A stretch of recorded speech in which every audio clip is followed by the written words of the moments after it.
Yeah, I mean, elk make those like really terrifying, like loud whining noises. Deer do something kind of similar sometimes. If you weren't used to it and it was the middle of the night and you were already a little creeped out, yeah, you're a Yank. You know, you don't live around there. You know, you're fresh. Fresh off the boat probably. And you're seeing weird lights. You hear a noise. Speaking of strange animal noises, have you ever heard a howler monkey? Yes. They're weird. Really Holy weird. crap, that's a scary sound. Anyway, that's off the subject. So off the subject. Totally. Onto the subject is the next bit. We talked about radiation a little bit earlier. I told you in the story that Halt took the radiation detectors with him when he was out and about in the woods. He reported a bunch of readings on the tape. The issue, though, is that even though he's taking these readings, he was using, and this is the model, an AN-PDR-27 survey meter. It detects gamma and beta radiation. Okay. The highest level reported by Halt is 0.7, which, when you translate that, corresponds to 0.07. Again, I'm going to have a hard time with this word. Milliroentgens? Yeah, that word, per hour. Yeah. Which is the lowest reading on the bottom range of that meter, which is also known as the 0.5 scale. Oh my gosh, you guys, there's 0% radiation here. It's so high. I know. Well, yeah, background radiation is everywhere. Yeah. And that's the problem, is background radiation. What they're picking up is background radiation, but the radiation detector that he took with him was not meant to pick up background radiation. It was meant to be used around nuclear equipment, so its normal base reading should have been about 10 times that. So it wasn't a valid piece of equipment to be setting a baseline of abnormality against. Sure. So there's a problem with what he used. Yeah, absolutely. There's a problem with what he found, too, right? Yeah, exactly. Background radiation. Cool. So the next thing we've got is, in this whole mix-up theory, is the lights in the sky. Yeah. If you remember at the beginning of this, which has been a while now, we talked about that there were lights in the sky and a lot of people, not at the base, but just people in the country, were reporting lights in the sky on the 25th of December. That's why Those are called like stars, man. That's why they initially went out to the forest, right? It's because there were they saw something. Right. Yes, that's absolutely correct. Here's the thing. At 9 o'clock on December 25th... That's p.m., correct? p.m. in England, the upper stage of a Russian rocket, which had evidently launched the Cosmos 749 satellite, re-entered the atmosphere. That rocket broke up. Over 200 people reported this thing coming through the atmosphere. It came in 6 pieces, which then fragmented into over 20 pieces that people watched streaming through the atmosphere that night. Then, at 2:45 in the morning on the 26th, so 2:45 a.m., a meteor was also recorded as coming into the atmosphere, and witnesses said it was as bright as the moon and had an unusually long duration of 3 to 4 seconds. Because shooting stars are usually gone. They're just that and fast. they're high too. Really high. This one evidently burned hard, came low, and burned long. Yeah. That does happen. I saw a fireball once when I was a teenager. Oh, they're kind of creepy.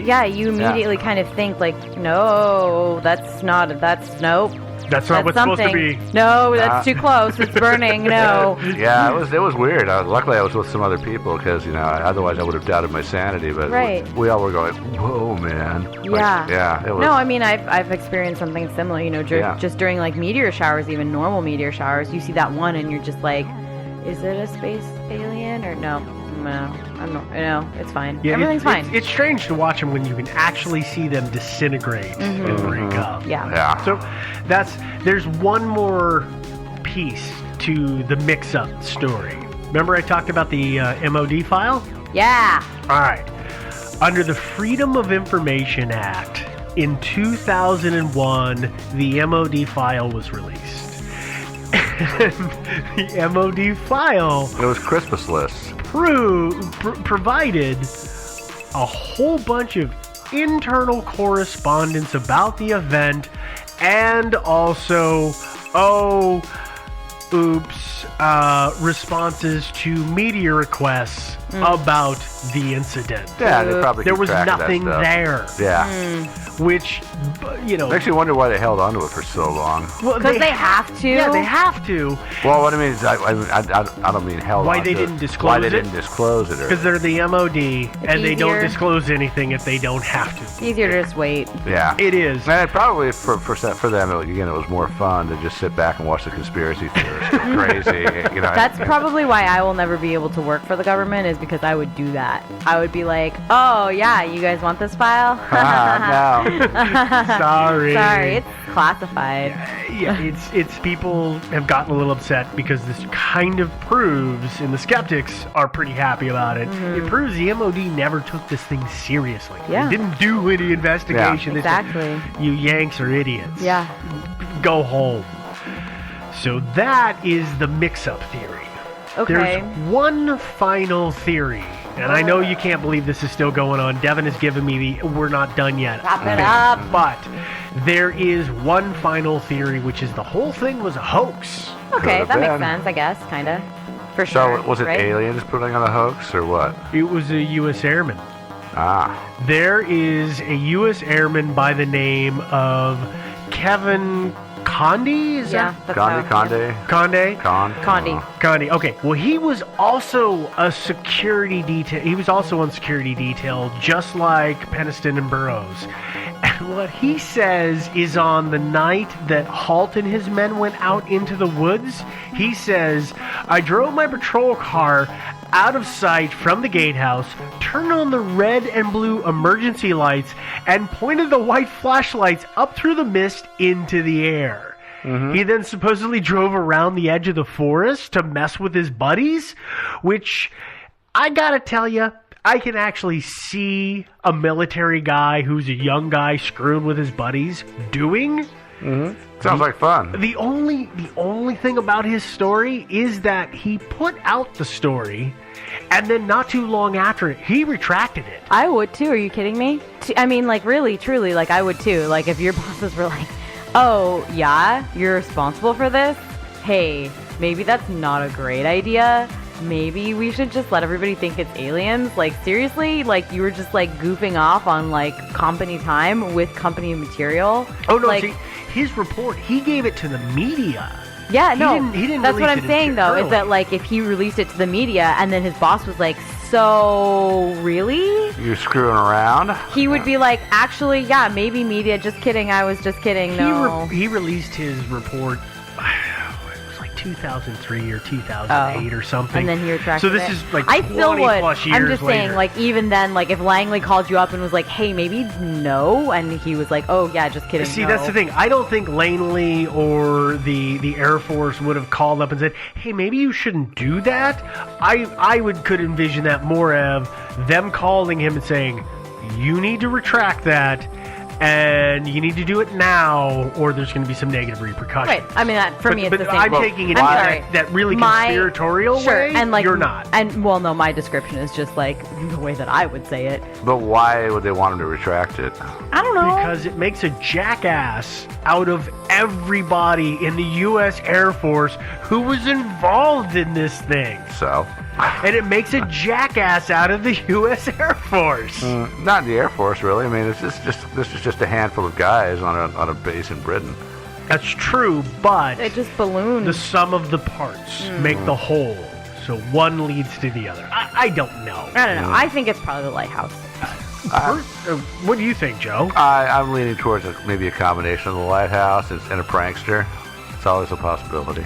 I personally I have to lean towards the giant misunderstanding because of all the parts and pieces. So Yeah. this is one of the few where we're completely divided, We are, which yeah. is pretty great. much. Yeah. Well, I think any of those things aside from the aliens zapping our nukes. I think it's funny as can be, though. Yeah, I think it's good. Yeah, I know. I think the aliens want us to nuke each other, so that way they can move in and build new subdivisions here, new alien subdivisions, have all this. Well, if they like radioactive housing, then why don't they just bomb us themselves? How do you know the aliens don't like radiation? They might thrive on it. Yeah, maybe that's their food. That's what I'm saying. Is if they like radiation, then they would just bomb us themselves, wouldn't they? Would. No, not necessarily. I mean, they might have this thing going where they feel like, well, if we nuke them ourselves, we're gonna feel kind of guilty.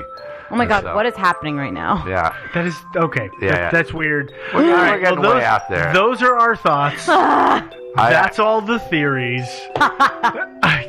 Let's end this now before we get even farther down the rabbit hole.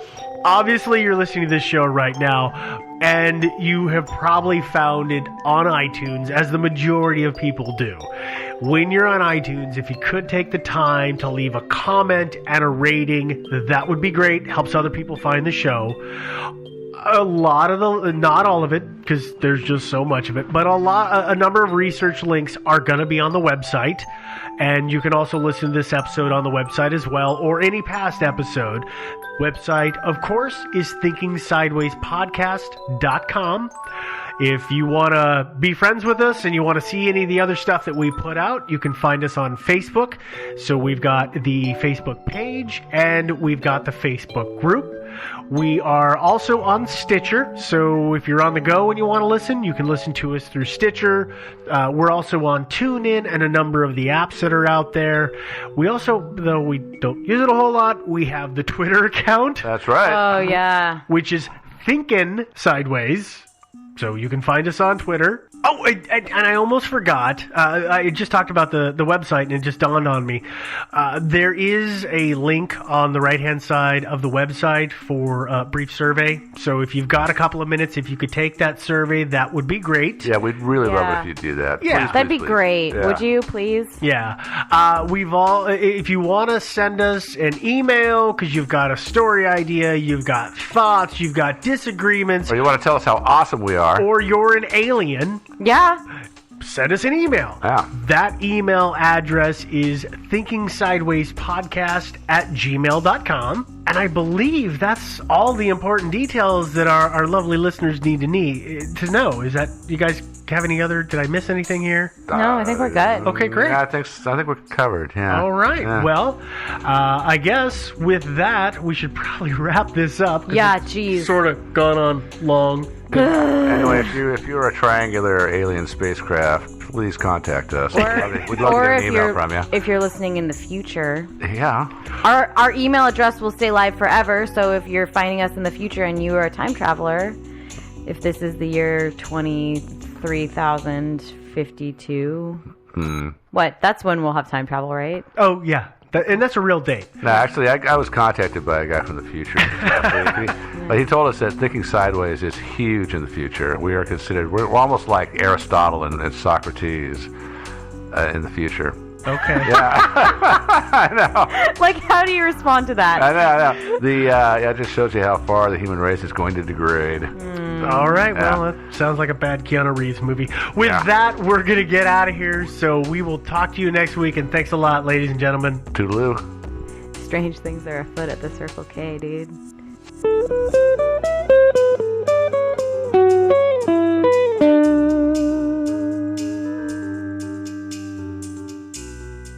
Thinking Sideways is not brought to you by Robotic Robert Stack.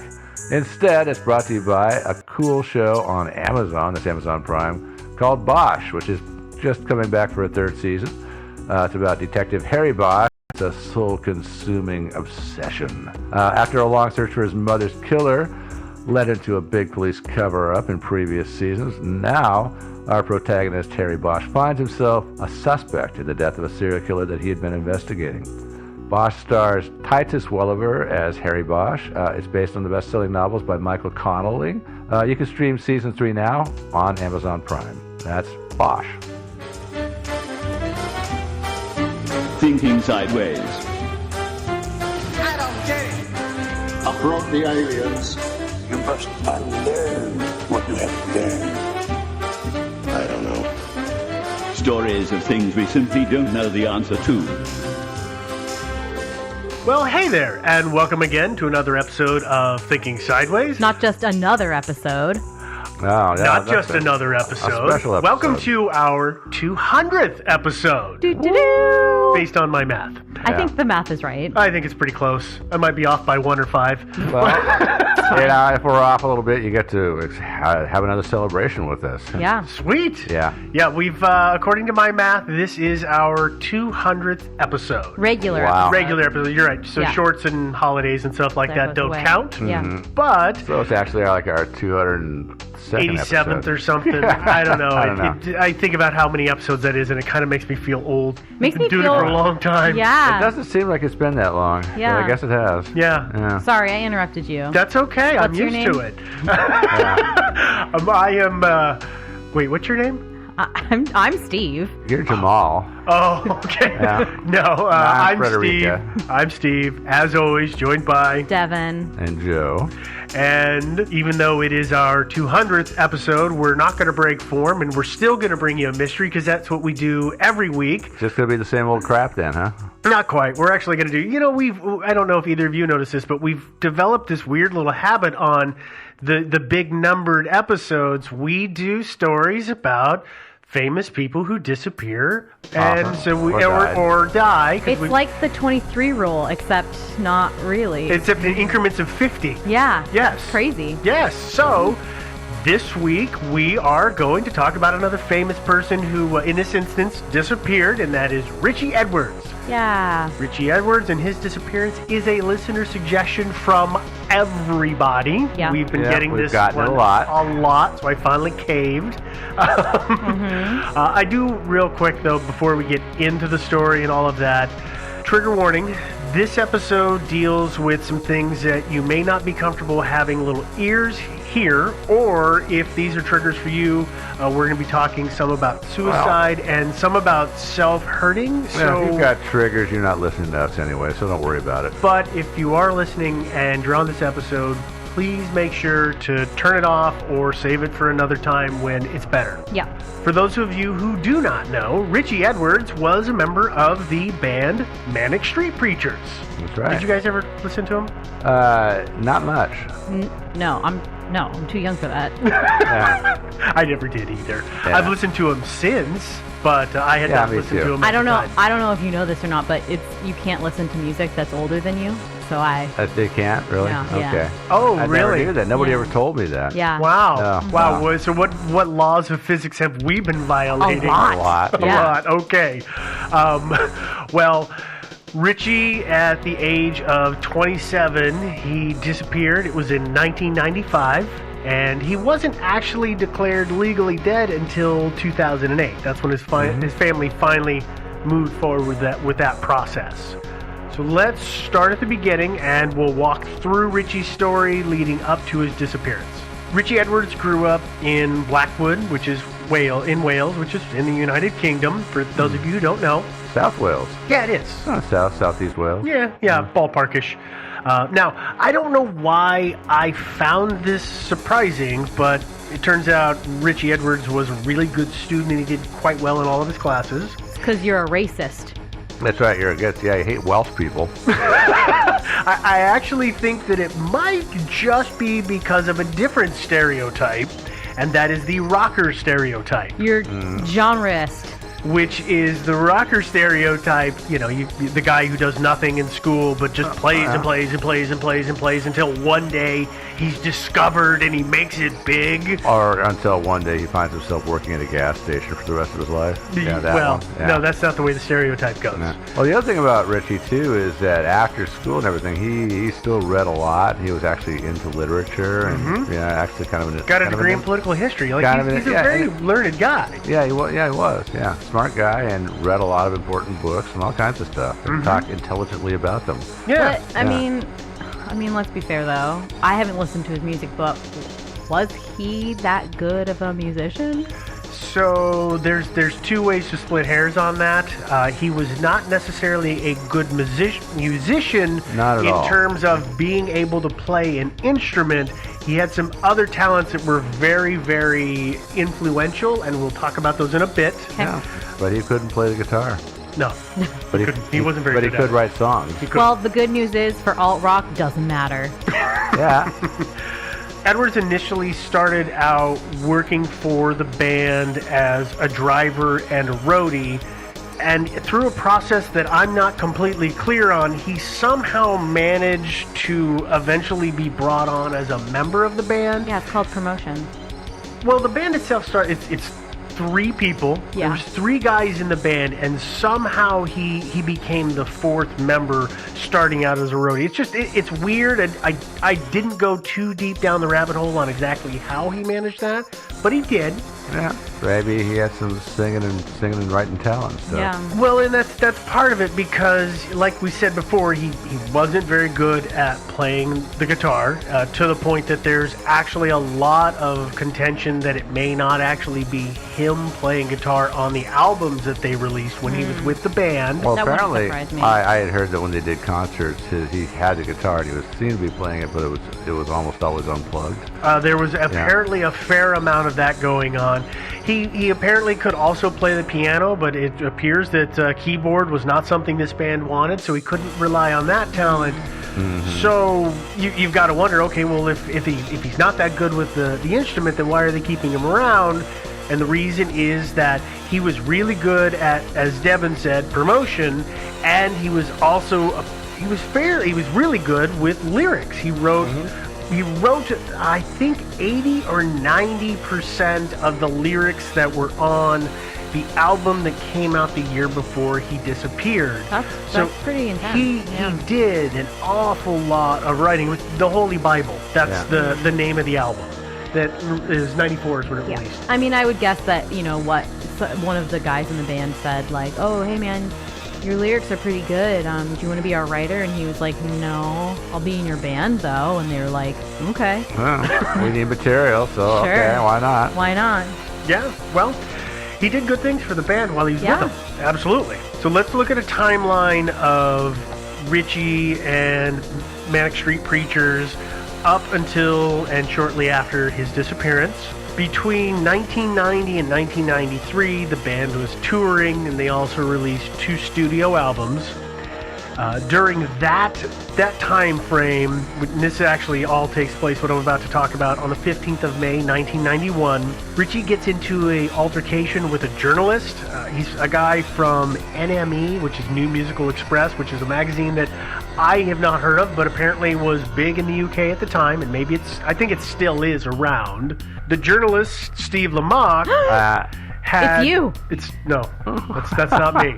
It's the wrong You're not Steve. Steve Lamar? As far as our listeners know, that's you. It's totally not me. Yeah, right. According to the reporting, and this is reported almost exactly the same way every time, but the quote is that the journalist had, quote, questioned the band's authenticity and values and Edwards' seriousness and commitment to his art, end quote. That's kind of an absurd question when you think about it. It is, and what I feel, what's also an absurd response to it is what Edwards did. In response to prove how committed and how serious he was with his art, he apparently at the time was carrying around a razor blade in his pocket, and he pulled that out, and he carved into his forearm for real, the numeral 4, R-E-A-L. I've seen the picture of that. It's not a nice... He's actually lucky he didn't sever a tendon or 2. Yeah, and apparently that was 18 stitches is what it took to fix that. I'm surprised it took only 18, actually. Yeah. Yes, so he was very lucky, and I think that might have been the harbinger of things to come. Yeah, it kind of went downhill from there, huh? It did over time because, as I said, between, from 91 to 92 to 93, the band is touring, they're releasing albums, they're getting more and more popular. And then in December of 93, their manager, Phil Hall, dies of cancer. Apparently that had a significant impact on Edwards. I'm sure it had an impact on all of the guys in the band, but it apparently, he didn't take it well. Yeah. Which, I get that. Yeah. We move into 1994. In the beginning of 1994, at the age of either 25 or 26, depending on exactly when he got it, Richie Edwards gets his first apartment, or gets his own apartment. He gets a flat in Cardiff, because before that he'd been living with his parents. So he's out on his own, which is awesome. Cardiff, Wales. Fun town, I hear. I've heard lots of good things about it. I've also seen a lot of shows that are supposedly based in it. Their accents are cool. Yeah. Have you ever seen the written language? It's very fascinating. It's like all consonants. Yeah. Yeah. In April of 1994, the band is touring, and they're in Bangkok, and a fan comes up to them and gives Richie a set of knives, which he then promptly pulls out and uses to cut a series of horizontal slashes across his chest. I wonder, was he really a fan, or was he like a member of a rival band? I don't think so, but you know the weird thing is the first time I saw that photo, because that photo's out there all over the place, he is just sitting around, smoking a cigarette and having a drink, and no shirt on, just, blood going down his front. To clarify, because I just realized I had a moment of question mark. Clarity? Richie cut himself with the knives the fan gave him. Yeah. Yes. Correct. Okay, Yeah. I just Fan wanted hands to over clarify knives that. in appreciation. Yep. I love you. You should have this. And he goes should- in and says, Huh. sweet, ///. Okay. I saw the photo, and I thought at first, because it was really pixelated, you know how you'll find those scaled down ones that Google will blow up? And I thought, wow, he's got this really interesting telephone pole wire tattoo thing on his chest. That's interesting. And then I found a better one. I was like, oh God, no. He's just bleeding. I mean, cuts to the chest, bleed, They do. but oftentimes, there's bone, like right there. It doesn't take a lot to bleed a lot. He cut himself, I would say, about an inch or so above the point of his sternum. Yeah. So yeah, that's pretty thin. I It's not would like he can say, do a whole lot of damage. But it's the fact that he did it, which is Yeah, so the fact notable. that he did it is crazy. Yes, that's shocking, right? But the fact that he was just kind of like chilling there afterwards, like they're not particularly. No. They basically just nicks that were bleeding a little bit, and that he was just having a cigarette and enjoy. So I don't know. He apparently also this is when some of his larger issues begin to develop. I should clarify also, I'm not trying to make light of self-harm. No. Because like it's a serious And issue. we're going to good talk. idea, We're going to no. talk at a decent amount of length Yeah. through here as we go. But he stopped eating at around that same time. So people say he was anorexic. I don't know. Well, if you stop eating. Well, do you know? And I don't. And so if I get this wrong, I just want to make sure that everybody understands. I don't know. Is anorexia the act of simply refusing to eat or suspending eating, or is it with the intention of losing weight? The anorexia is actually more than that. Anorexia is, my understanding of it is that you have essentially kind of a dysphoria, which makes you believe that you're fat. Well, see, So that, the and intention that's is what you're I'm not trying eating. to- The You're not definition- eating because you want to lose weight. Yeah, it's an emotional disorder characterized by an obsessive desire to lose weight and refusing to eat. However, I will say that sometimes it comes along with the desire to die more than the desire to lose weight. Like if you lose your will to live, you lose your will to eat. And he did. And he that was can known- also be classified as anorexia. Okay, because he was known to suffer from bouts of depression. Yeah. So that would explain it. Yeah. Thank you. I appreciate that. I wasn't sure. After I had this all in front of me, I realized I didn't know the actual definition of that, or at least a good rough Disorders like approximation. that are hard to classify. They really are. There's all kinds of strange ones out there too. Yeah. Obviously concerned about Richie because these things are going on. The band sends him home. They send him to what is called, in all of the reporting, A health farm. A Yeah, health I know. farm. I want you guys to send me to a health farm. Yeah, I'll go. I don't know that Yeah. you do. I because do. depending on the type that we choose, you may not be too keen on it. Because I had never heard of a health farm, so I had to look it up. It might have been one of those special health farms where there's a lot of guys in white coats walking around. It might be. I mean, frankly, either of them sounds great. A luxury spa or a place that's focused on helping me improve my diet and helping me get exercise. I kind of need both of those. So Yeah, me too, actually. that's kind of the spectrum of what Devin Yeah. just said is the spectrum of what I have read a health farm is. the spectrum that I get is like you said, it's a luxury spa, or when I read the description of helping someone with their diet and exercise, I sort of read that maybe a bit between the lines, as in you're forced to take your meals. It is not, voluntary. Like they're really, I'm going to use air quotes here, strongly encouraging you to eat again. Now, again, this is all a guess on my part. I don't know how these work. I just don't know that you may enjoy your time so much because it's not all mud baths and